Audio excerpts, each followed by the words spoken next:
Ok, muy buenos días, tardes, noches para, el momento que lo estén viendo este video. Y bueno, vamos a tomar una clase, la continuación de los versículos que hemos visto, así que vamos a abrir nuestras Biblias en Primera de Juan, primer libro de Juan, primera carta de Juan. Y vamos a leer, acuérdense que estamos en el capítulo 3, y ahorita vamos a leer del versículo 7 al versículo 9. Ahorita como son más, voy a pedir a ustedes que lean en voz alta, por favor, los 3 versículos, y después repito yo el último, el 8 y el 9, ¿vale? Primera de Juan 3, 7 al 9. 1, 2, 3. Hijitos, nadie os engañe, el que hace justicia es justo, como Él es justo. El que practica el pecado es del diablo, porque el diablo peca desde el principio. Para esto apareció el Hijo de Dios, para deshacer las obras del diablo. Todo aquel que es nacido de Dios no practica el pecado, porque la simiente de Dios permanece en él y no puede pecar, porque es nacido de Dios. Okay, gracias, voy a seguir. Bueno, voy a leer el 8 otra vez. El que practica el pecado, dice, es del diablo, porque el diablo peca desde el principio. Para esto apareció el Hijo de Dios, para deshacer las obras del diablo. Es muy común en las escuelas, siempre pongo esos ejemplos. ¿Por qué? Porque somos jóvenes y pues tal vez algunos ya graduaron, tal vez unos siguen en la escuela, pero todos llegaron a ese momento y lo recuerdan muy bien. Que normalmente en cualquier escuela, se puede decir que casi en todas, no es que se permitiera, sino que los jóvenes entraban con drogas de cualquier tipo, hasta bebidas alcohólicas. Y eso no era realmente el problema, porque yo conocía gente que metían droga, pero ahí estaba la droga, nada más. Pero la diferencia es cuando tú ahí mismo la pruebas e incitas a alguien más. Ahora, yo sé que nadie aquí fuma, se droga, es lo que yo sé. Y la diferencia es que, y el enfoque de esta introducción es el que ellos te inciten. Lo importante es que si tú aceptes o no aceptes esa droga. Y es muy común eso, lo repito, pero hay un problema. El problema va a ser que una vez que lo pruebes, te guste, o que al probarlo no te guste, pero sientas remordimiento y un arrepentimiento, y obviamente el tiempo no se puede mover, pero tú desearías no haberlo hecho antes. Pero al final de cuentas ya fue hecho y ya es pecado. El título de la clase es Práctica de la Justicia. Vamos a orar.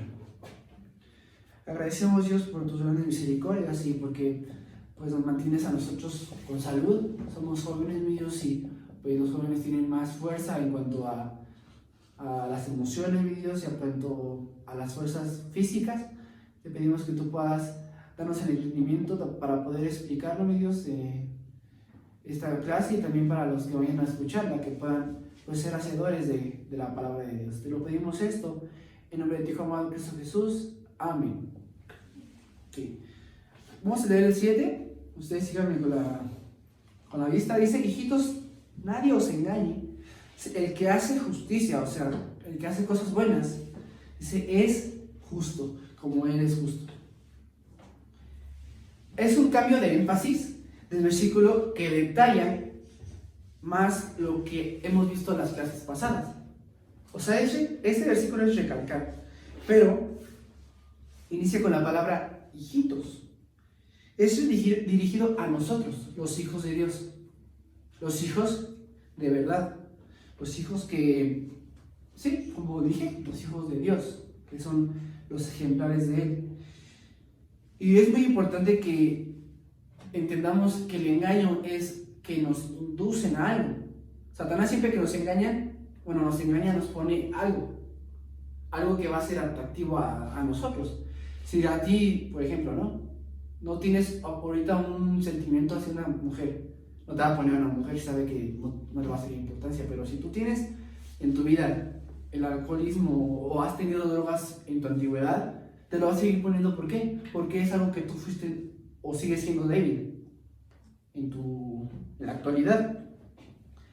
Y es lo que pasa, nosotros estamos en un camino hacia el Padre y Satanás está encargado ¿de qué? De desviarnos del camino, o sea, de la voluntad de Dios. Ya que en el versículo dice que el que hace el bien es justo. Bueno, dice el que hace justicia, pero es el que hace el bien, es justo, el que practica el bien. Vamos rápidamente. Bueno, yo voy a ir. Estamos atrasito, dice en Juan 1:6, dice, si decimos que tenemos comunión con Él, dice, y andamos en tinieblas, mentimos y no practicamos la verdad. No practicamos el bien. Ahora sí, síganme. Bueno, este versículo sí, búsquenlo. Es en primera de Timoteo 5:10. Lo voy a leer, ustedes con su mirada y su vista. Síganme, dice el 10. Que tenga testimonio de buenas obras. Si ha criado hijos, si ha practicado la hospitalidad, si ha lavado los pies de los afligidos, de los santos, si ha socorrido a los afligidos y si ha practicado toda buena obra. Y ahora voy a decirles, ustedes lo van a buscar en su casa, Romanos 12:13 y Juan 6:28. Habla de la práctica del bien. Yo no creo que ninguno de esos versículos dice la práctica de la justicia. Pero la justicia de Dios es las buenas obras, pero para los hijos de Dios. Entonces, el hacer o practicar el bien es hacer justicia de Dios. Enfaticemos la práctica del bien como lo que hemos visto las veces pasadas. Vimos que la práctica es algo que inicia y ¿qué? La práctica es algo que inicia y continúa y finaliza. No puedes tú entregar, ya lo dije, no puedes entregarte una práctica si no está terminada. O si no hubo un desarrollo y no cumple las expectativas o las indicaciones que te dio el docente o yo que sé, el maestro, el pastor, yo que sé.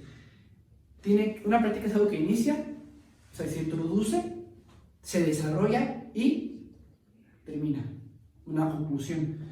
Y que me había perdido. Y lo que hemos visto antes, de acuerdo al pecado. El pecado es algo que se inicia, pero se termina. Esa es la práctica del pecado. Cuando un hijo de Dios practica el pecado, no es hijo de Dios.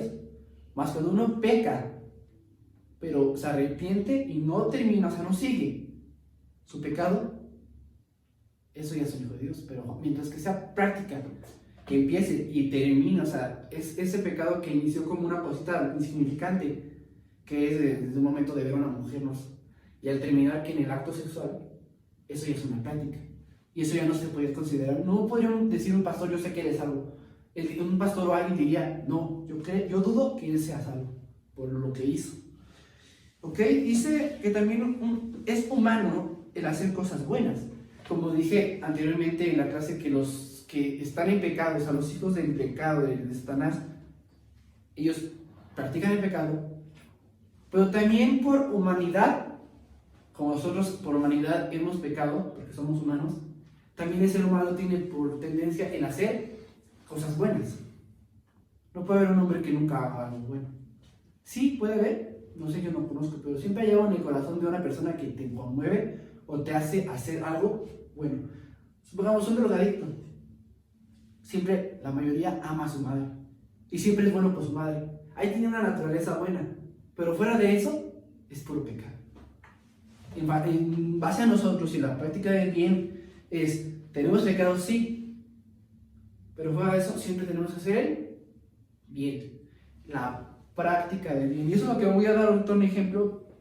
¿A qué me refiero con práctica del bien?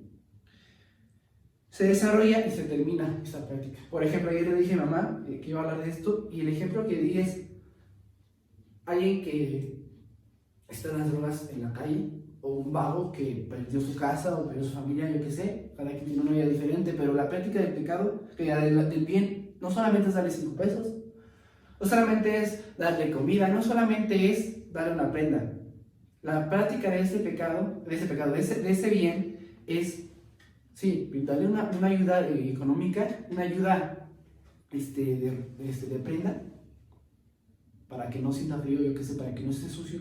Pero no solamente eso, sino que también es limpiarlo de su suciedad, hablando de que es un vago y tiene suciedad. ¿Y cómo se termina? Que esa persona ya no vive como antes, sino que ya, se podría decir, ya tiene su casa. Si tenía familia, ya la restauró, y si no tenía familia, vive bien y ya no vive en lo que vivía antes. ¿Cuántos de aquí de nosotros lo hemos hecho alguna vez? No es ejemplo, no el ejemplo del vago, sino que hemos hecho algo bueno que ha terminado como algo futuro y permanente, se podría decir. Es muy difícil. Si lo hemos hecho, también no lo recordemos, pero son cosas que normalmente no pasan. ¿Por qué? Porque no estamos viviendo como Cristo quiere que vivamos. Vivimos en pecado, por lo tanto alguien que vive en pecado no vive haciendo cosas justas. Ok. Síganme en Salmo 111, por favor. Salmo 111, 10.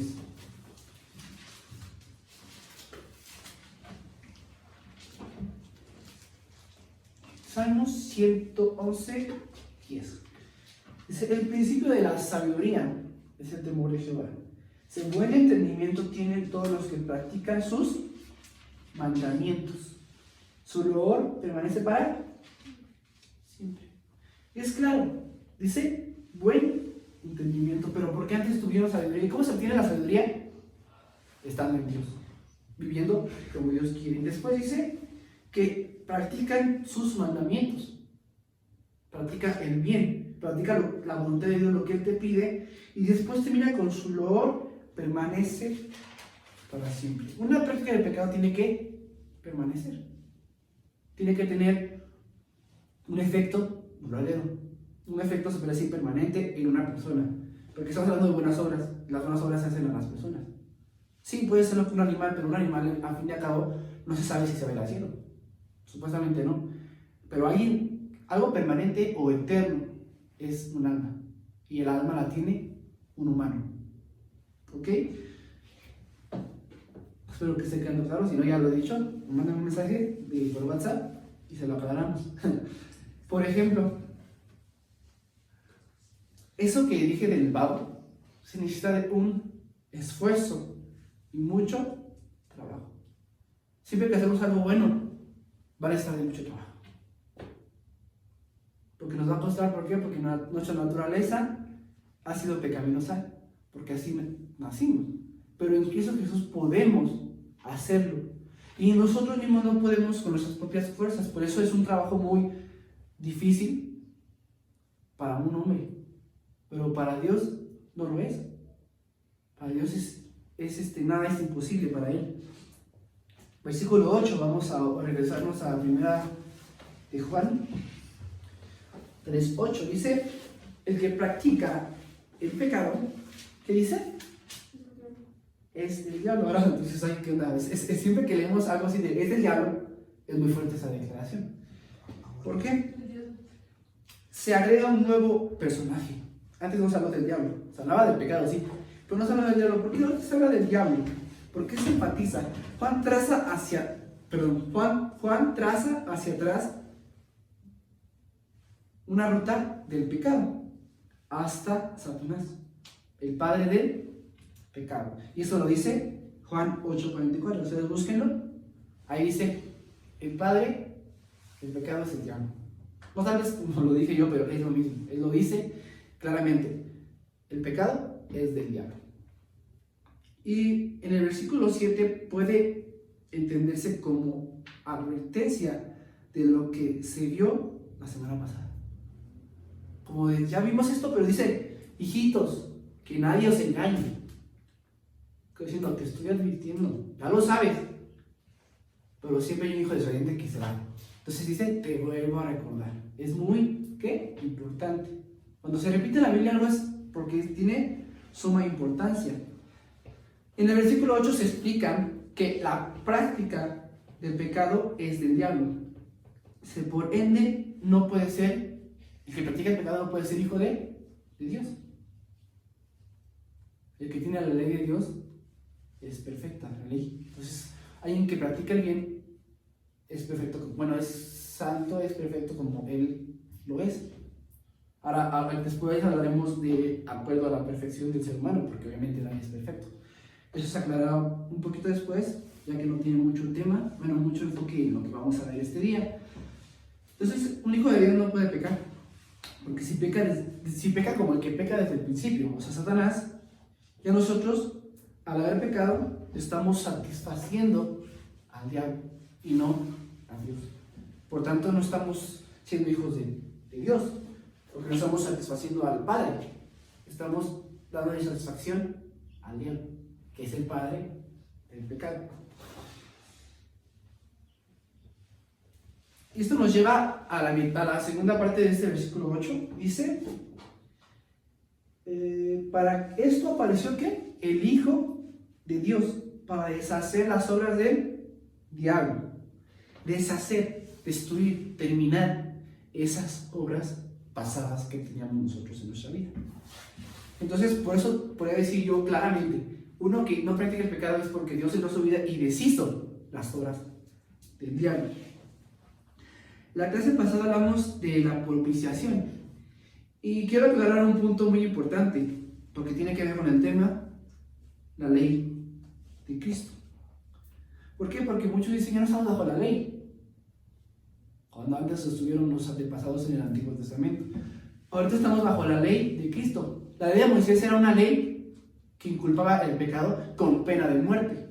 Ahorita ya no es con pena de muerte el pecado. ¿Por qué? Porque una vez que aceptamos la ley de Dios, estamos bajo la gracia de Dios. Ahorita voy para lo más adelante. Síganme si quieren, yo voy a llegar rápido. Primero a los Corintios 9:21. Dice así la Biblia: a los que están sin ley, como si yo estuviera sin ley, no estando yo sin ley de Dios, sino bajo la ley de Cristo, para ganar a los que están sin ley. Esta última parte dice para ganar. Es lo que él hacía estando en la ley de ellos, pero la ley de Cristo, hablando de la ley de Cristo, para ganarlos a Cristo.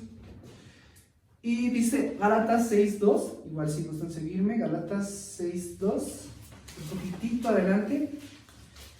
Dice así, Gálatas 6:2. Se sobrellevad los unos las cargas de otros, bueno, de los otros, y cumplid así la ley de Cristo. Ahora parece broma, pero estos dos versículos que pude encontrar que decía la palabra de la ley de Cristo, dicen las dos cosas importantes sobre la ley de Cristo. La primera parte dice, que es la segunda parte que yo tomé como conclusión, el llevarlos a Cristo. Esa es una de las leyes de Cristo, es llevarlos a Cristo.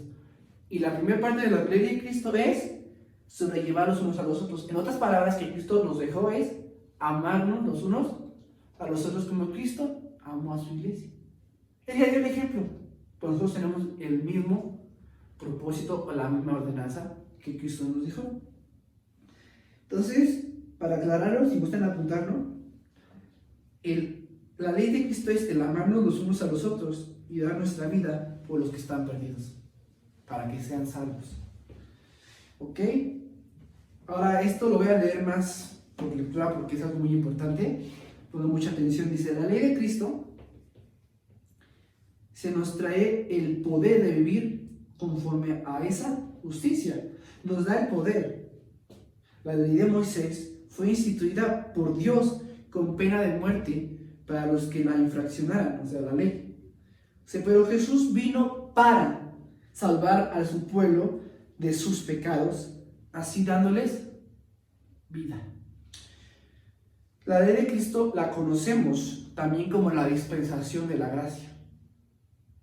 La gracia de Dios. Dice, y ahora la gracia no nos da libertad para pecar, sino nos da el poder de vivir libres al pecado. Vamos por favor a Gálatas 5:1, aquí estamos luego. Gálatas 5:1 dice así: estad pues firmes en la libertad con que Cristo los hizo libres y no estéis otra vez sujetos al yugo de esclavitud. ¿Cuál es ese yugo? El pecado.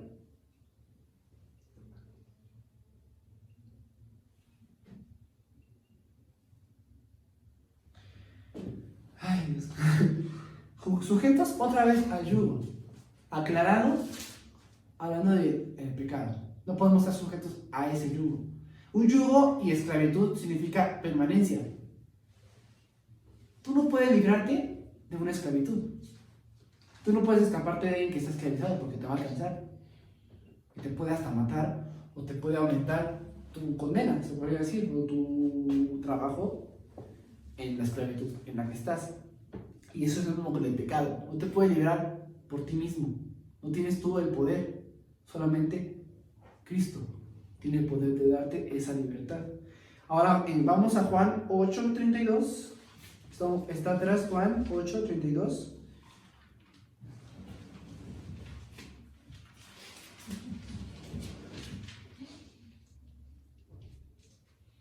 Léanlo por favor. Juan 8:32. 1, 2, 3. Y conoceréis la verdad, y la verdad os hará libres. Claramente dice, y conoceréis la verdad. ¿Quién es la verdad? ¿Quién dijo yo soy el camino, la verdad y la vida? Díganlo. Cristo Jesús.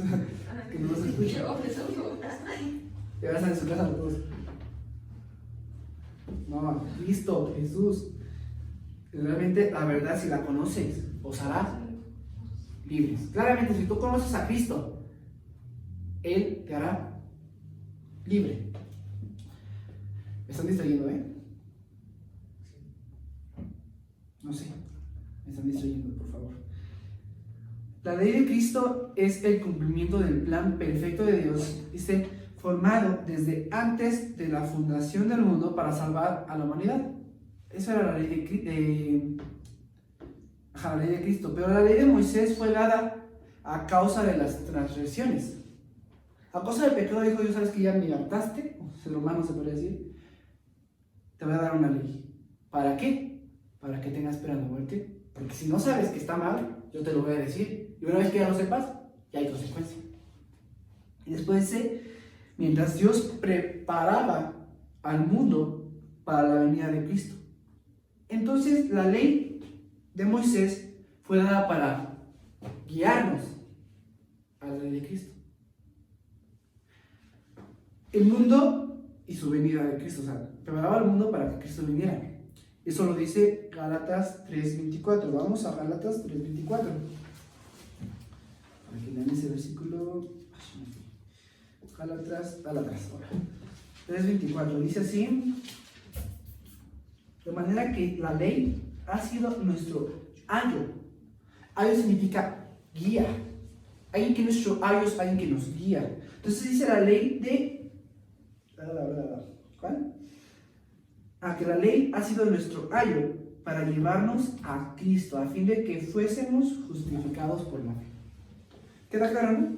La ley de Moisés, o sea, la ley nos dio esa guía para llegar a Cristo, la ley de Cristo.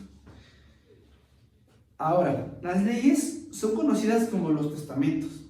Antiguo Testamento es la antigua ley, Nuevo Testamento es la nueva ley.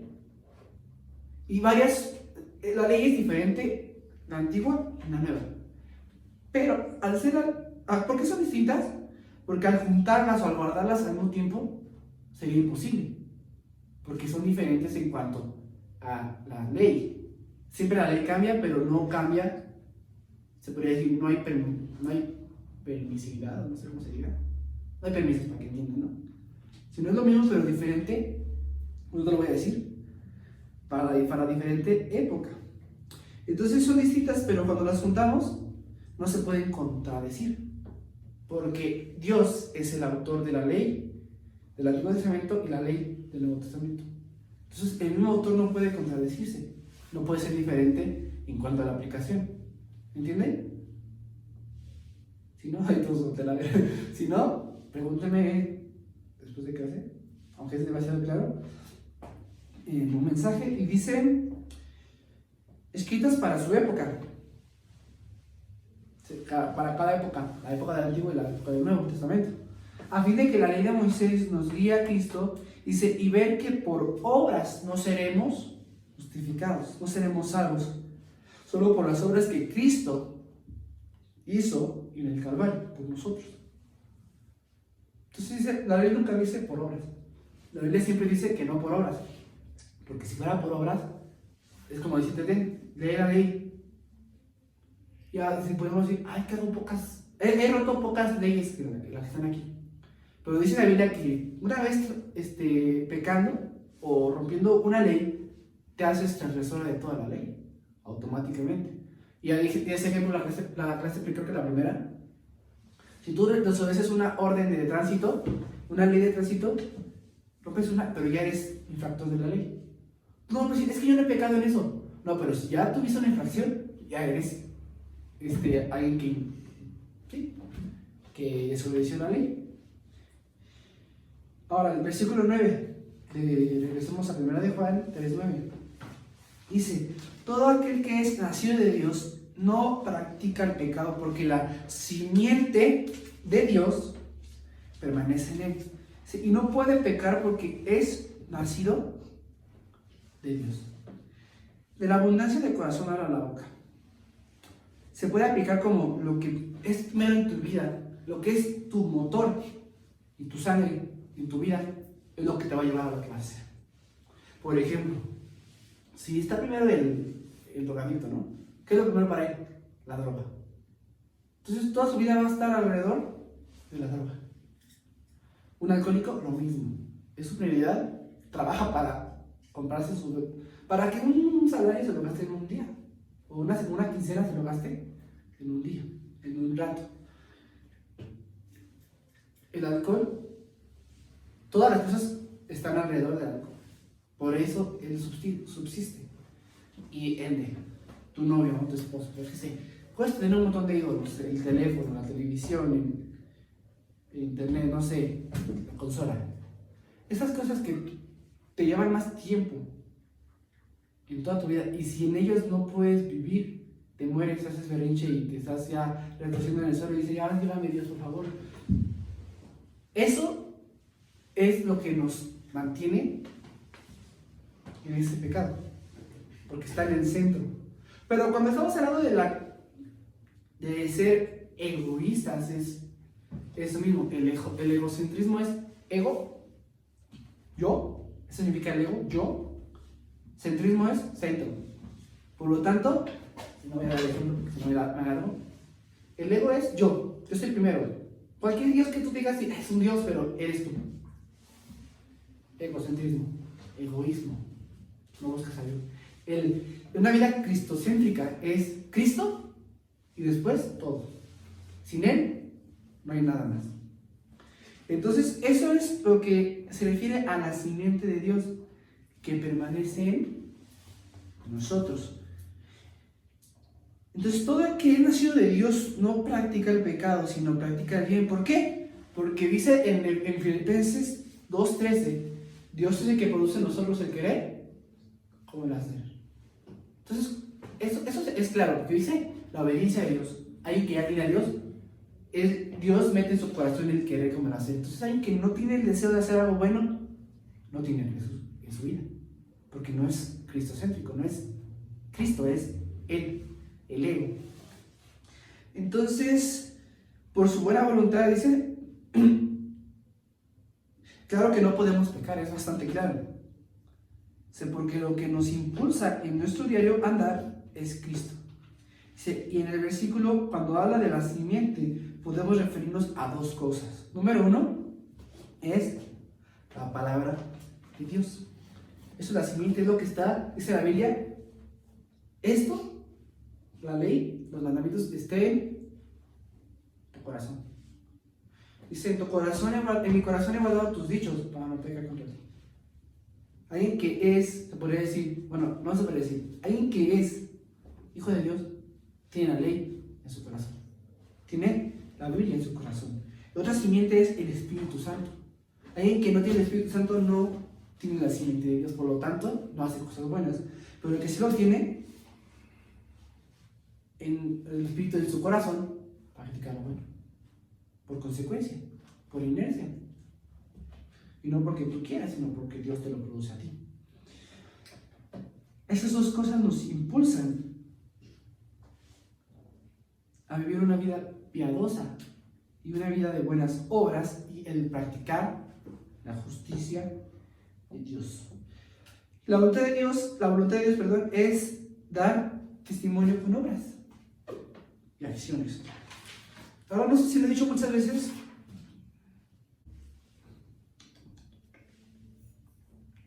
La voluntad de Dios es dar testimonios con las obras y acciones a los hijos de Dios. ¿Por qué? ¿Cuál es el propósito de Dios, de la Biblia? ¿Cuál es el propósito de que el hombre haya pecado? ¿Cuál es el propósito de que Cristo viniera al mundo? ¿Cuál es el propósito de nuestra vida? ¿Alguien la sabe? Lo hemos dicho varias veces en la clase. Puede haber muchas, pero a ver si alguien encuentra la que yo estoy pensando.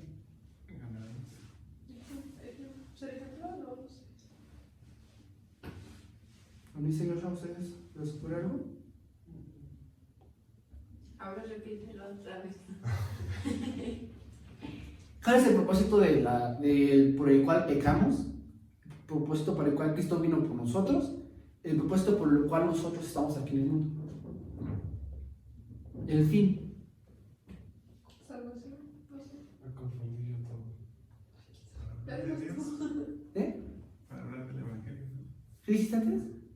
Palabra de Dios. Para hablar de Dios. Hablar de Dios. Exacto. Bueno, esas no son las palabras, pero sí. El propósito de Dios darnos su palabra es que lo glorifiquemos y lo honremos a Él. O sea, olvídate de tu vida, olvídate de las almas. No quiero decir que no sean importantes. Pero no puede haber muchas almas si no hay una gloria a Dios.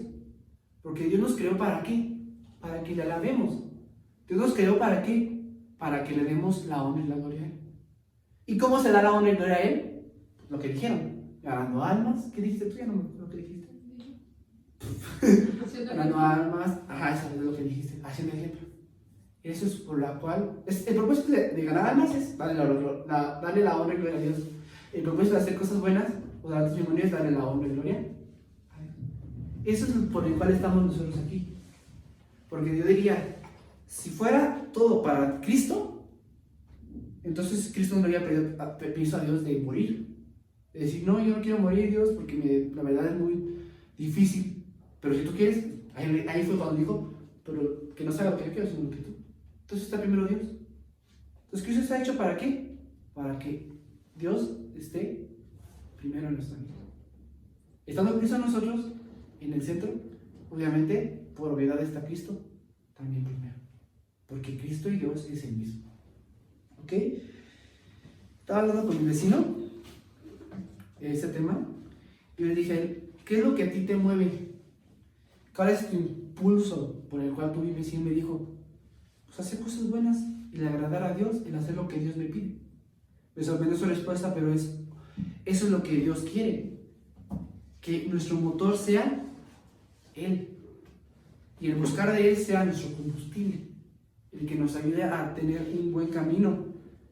O sobre así, el tener el combustible suficiente para llegar a Dios. Sin Él, no podemos. Sin Cristo, sin la santidad, es imposible agradarle a Dios. Entonces, en conclusión, otra vez regresamos a Santiago, ya para concluir. Lo prometo, mi conclusión es muy pequeña. Conclusión. Santiago 1:6. Ya la habíamos leído, pero vamos a repetir. Dice: Santiago. Bueno, Gálatas. No, si era Gálatas. Perdón. Gálatas 1:6. Así la palabra de Dios. Si era uno. Ay, ya me perdí. Espérame. Como lo apunté mal, ya no sé si era ese, o si era Efesios, o si era.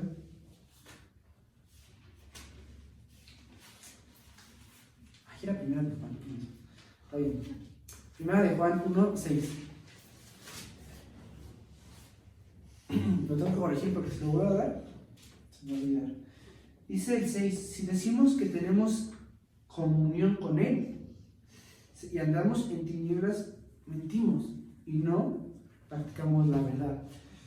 No podemos decir que somos cristianos o creyentes de Cristo o creyentes en Cristo si andamos en pecado. No se puede. Porque al andar en pecado estamos mintiendo, y dice la Biblia que estamos haciéndole a Él mentiroso. Y si andamos en pecado, si andamos en convivencia juntos, unión, estamos en convivencia con el mundo, que hablamos eso del tema la clase pasada, no agradece al mundo, porque si somos amigos del mundo somos enemigos de Dios. Entonces dice que si nosotros nos convivimos con el mundo, si no hacemos obras que demuestren tu salvación como creyente de Cristo, no se puede comprobar, ya que mentiríamos. Y podríamos en el suelo, en nombre de Cristo, y con nuestras propias obras, sin que nadie más lo haga, nosotros estaremos pisoteando el nombre de Cristo. Nosotros. Y por ende, si nosotros lo hacemos, también los demás. Pero estamos empezando por nosotros, en quitarle la honra y gloria a Dios por nuestras malas acciones. No se puede. Entonces, siendo nosotros los que pisoteamos a Cristo, necesitamos comprobar nuestra fe. ¿Y cómo se comprueba nuestra fe? Con prácticas de verdad, amor al prójimo y llevando la palabra de Dios a los perdidos. Y así honrar y glorificar a Dios y exaltar el nombre de Cristo. Comprobemos nuestra fe. Ahora este tema, la verdad, me da curiosidad, porque a mí no me nació de mí. Cristo me dijo, háblalo. Y a mí nada más me habló del versículo 1 al 3. Pero yo dije, a ver, vamos a dar todo el capítulo. Y todo el capítulo ya lo leí, está tremendo. Entonces, ay, que soy, casi se repite lo mismo, sí, pero si te das cuenta es diferente aplicación. Primero hablamos de ¿cómo se dice? El primer tema, bueno, la primera clase, el título era ¿cuánto valoras un alma? En primera clase hablé de las almas. Es muy importante que con tu testimonio hagas que las almas vayan al cielo. Y el segundo era que con ojos anda, a aullar se enseña. Fíjate con quién andas andando, porque eso mismo abona tu testimonio y por consecuencia de la primera clase tampoco ganas almas. No tienes un ejemplo para ganar almas. Pero al andar en malas personas. Y ahorita el tema que dije es la práctica de la justicia. Entonces, si nosotros no hacemos obras dignas de arrepentimiento, que Dios nos pide eso para poder comprobar que somos salvos, entonces no somos salvos, si no tenemos las prácticas de Dios, si no estamos viviendo bajo la ley de Dios. Y para concluir es, ¿cuál es la práctica de Dios? ¿Cuál es la justicia de Dios? ¿Cuál es la ley de Dios? De Cristo, perdón. ¿Se acuerdan? Es el amarnos los unos a los otros, en no andar en pleitos, en no andar en contiendas. Y eso es muy difícil entre los jóvenes, y me incluyo. Ahorita ya no tanto porque tengo un deseo diferente, pero siempre eran nuestros grupitos. Que una, dos, tres hermanas, uno, dos, tres hermanos. Los demás jóvenes que llegaban, nada más estaban con su invitado, y eso nada más ellos. Ahora estamos hablando de los jóvenes. Por eso los jóvenes no regresan. Viendo un poco en la iglesia, si no hay unidad entre todos, o sea, en general, no van a regresar. No van a sentir ese amor, no van a tener en ti ese testimonio. Por eso es importante el amarnos y tener comunión los unos con los otros. Y lo último, el segundo punto es ganar almas. Y lleva de la mano lo mismo. Si tú tienes malas obras, no vas a ganar almas. Por lo tanto, no estás bajo la ley de Cristo. Entonces, analicemos mucho ese contexto. ¿Por qué? Porque somos hijos de Dios, o al menos eso cada uno de nosotros pensamos. O tal vez muchos digamos, yo no creo, allá tú, pero los que creen tenemos que comprobarlo. Y si no lo estamos comprobando, tenemos que arrepentirnos y hacer una oración que debería de ser desde un principio para salvación. Te puedes morir y decir, es que yo acepté esto con mi corazón, pero como nunca hubo obras de arrepentimiento, ¿quién sabe? Solamente tú y Dios, bueno, y eso ni tú, solamente Dios lo sabe. Vamos a ver.